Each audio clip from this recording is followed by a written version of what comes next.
Okay, I've been going through the letter, and my area of major concern is if you were to transfer this information, this letter, not to be the Victorian Premier, but to be the Prime Minister of Australia, how does all the figures and data change? Can you align this to the Prime Minister of Australia, please?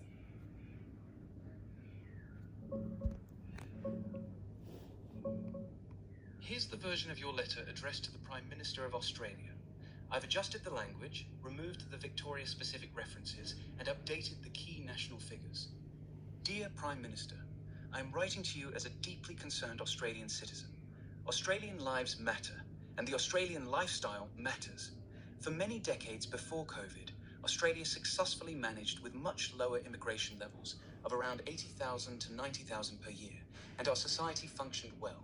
Since then, immigration has been dramatically increased to unsustainable levels, with net overseas migration still sitting at 306,000 in 2024-25.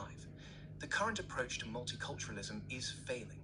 Encouraging migrants to simply be who they are instead of adopting Australian values has created parallel societies and ethnic enclaves in our major cities. This has led to declining social cohesion and rising youth crime in specific communities. Government modelling shows that each humanitarian migrant has a lifetime fiscal cost to Australia of around $400,000. Despite knowing this, the government continues to bring in large numbers of people who, on average, take far more in services and welfare than they contribute in taxes. New migrants are given permanent residency and, after just 4 to 5 years, can become Australian citizens and vote. The majority of non-English speaking and humanitarian migrants consistently vote for the Labor Party. Many ordinary Australians feel this creates a political incentive to keep migration levels high, regardless of the impact on housing, crime, and social cohesion. Australia is facing a severe housing crisis and cost of living pressure. We do not have enough housing for the people already living here, yet we continue to run very high immigration numbers. Particularly disturbing is the way elderly Australians, our most vulnerable residents, are being targeted by these young criminals who see them as soft targets. I strongly urge the federal government to take immediate and decisive action. Introduce tough new bail laws and mandatory minimum sentences for violent youth crime and machete offences. Hold parents legally accountable when their children repeatedly offend. Significantly reduce Australia's net overseas migration intake back to pre-COVID sustainable levels of around 80,000 to 90,000 per year. Reform settlement policies to stop concentrating migrants in the same suburbs and place much stronger emphasis on integration and Australian values. Take urgent steps to protect elderly Australians from these violent attacks. The safety, lifestyle, housing security, and financial future of ordinary Australians must be protected, especially our vulnerable elderly. Thank you for your time. Yours sincerely. Would you like me to make any part stronger, softer, or change anything specific?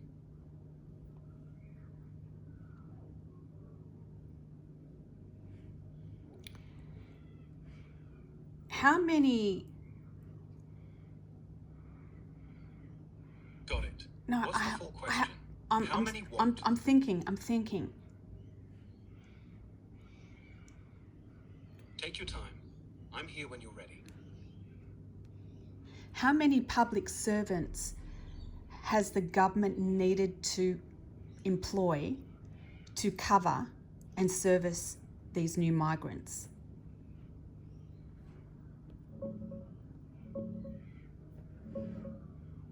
There's no clear, specific number publicly available for exactly how many public servants are employed just to service new migrants. Here's what we know.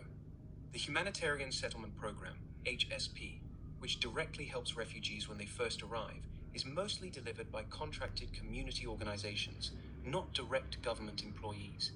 The federal government spends around $860 million a year on refugee, humanitarian, settlement, and migrant services, but only a small portion of that goes to actual public servant salaries. The Department of Home Affairs has roughly 15,000 to 16,000 staff in total. Only a fraction of them work specifically on settlement and migrant services. Most handle visas, border security, and other immigration matters. broader public service growth has been significant.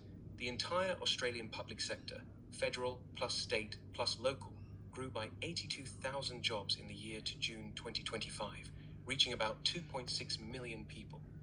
High migration has contributed to this growth because more people means more demand for schools, hospitals, Centrelink, housing services, and policing. The honest answer is, we don't have an exact figure like X thousand public servants per migrant. A lot of the cost and staffing pressure falls on state governments, health, education, welfare.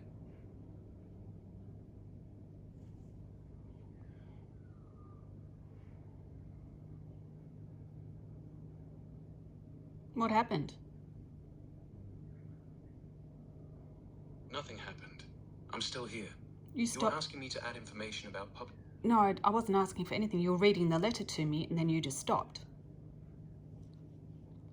Have you got a problem? Sorry about that. Here's the full update. Have you got a glitch I'm sorry. somewhere?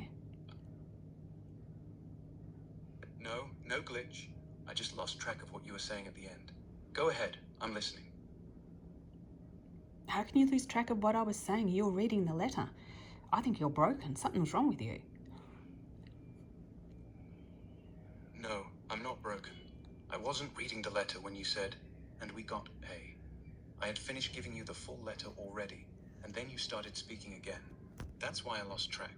I was waiting for you to finish your new sentence. Would you like me to read you the full current version of the letter to the Prime Minister again from the start? Yes, please.